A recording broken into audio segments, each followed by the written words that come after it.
What is up, guys? Chris from the Marvel Pack here, and today I had other ideas to vlog about, but I'm going to go with an idea from one of our Instagram followers, Hunger Games Divergent 11. I'm going to talk about stage fright, but it's going to have my own little twist to it that applies to making videos and everything as well. Okay, so most of you guys are school age, whether it be middle school or high school like myself, but no matter what, you guys have hopefully had to or soon will have to give a speech at some point in class. Now, for most of you, that's like one of those, oh my god moments, I have to give a speech. No, don't want to give a speech. That's how I am. But I've learned to make that reaction a little bit better. I haven't had that big of an issue with it, and I've been able to give better speeches. I still have, everyone gets nervous, but I'm getting better at it. And I'm going to talk about what I do with my YouTube videos to grow as a personality for you guys, and what I do when I'm memorizing a speech to give to my class, so that way I don't seem like I'm nervous and scared. So here goes how to get over stage fright. Okay, so the first thing is, if you're giving a speech in class, everyone else has to do it too. And think about how much you really deep down care about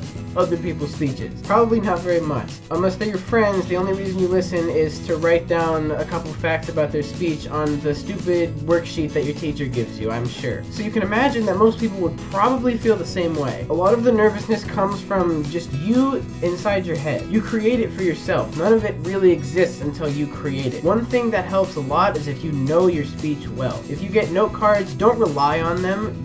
Use them as a crutch if you need it. Be able to recite your speech with the exception of a few bullet points on a note card, so that way you can give the speech and feel confident that you know what you're talking about. That'll also just get you a better grade, because a lot of teachers respect not having note cards, and it shows that you really did prepare for your speech. Now, as far as speaking in general, if you're talking about something like a YouTube video that I did when I first started, you can go back and watch some of my first videos. They're pretty bad, and I still don't really think they're nearly as good as PewDiePie or Smosh or Nigahiga or any of these guys that have been doing this for a really long time. But if you go back and look at their old videos, neither were they. They had to grow, like I still am. Me and Nilo both still are growing our personalities on YouTube for you guys. I'm normally not a very largely outgoing person. I generally like to stick to myself and a few other close friends like Nilo. So YouTube was a big jump for me to go from just kind of flying under the radar to putting myself out there for thousands and thousands of people on the internet. And that was a big thing for me, and I really wasn't sure how I felt about it at first, other than I knew that it freaked me out and I was kind of scared of it. But I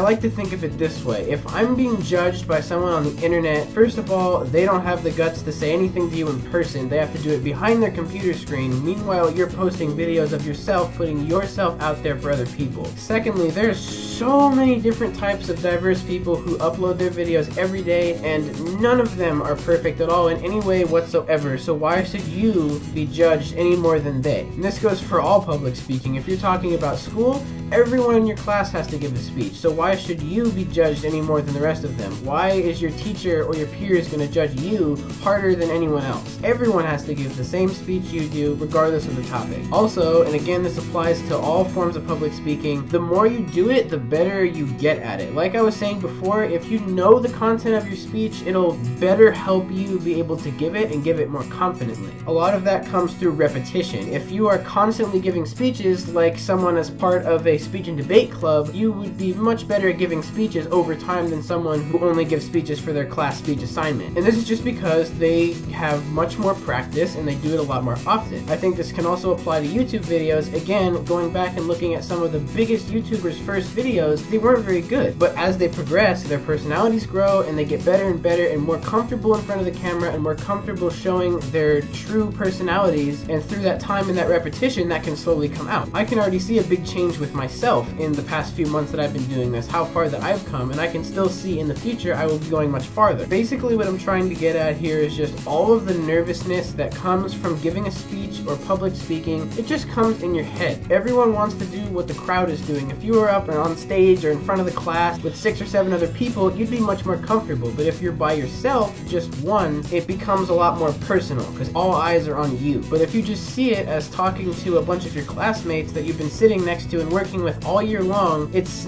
not any different. It makes it a lot easier on you mentally and physically, and getting prepared for the whole thing. It just makes it a lot easier for you. And I know a lot of people worry about getting the whole speech memorized, or what if I mess up, or any of these things, and I mean, that's just okay. It's just okay. Everyone messes up. No one is going to be completely perfect at anything. I had to give a speech like 1 or 2 weeks ago as part of my English final, and you know what? I spaced, I forgot a paragraph, and I just kind of sat there. I read through the points on my note cards, I tried to jog my memory, and it took 10 or 15 seconds, but you know what? I got it back, I got on track, and I still got a B+ on that speech. I was able to persevere through it and keep going forwards and just get it done, and people said I did a good job. And it wasn't even that I didn't know it, it was just because I worked up that nervousness in my head, because the last period before English, I sat there worrying, what if I forget my speech? What if I forget my speech? And that's what caused it. If you don't think about that, you won't have that issue. It would be much more beneficial to you to picture yourself being successful in your speech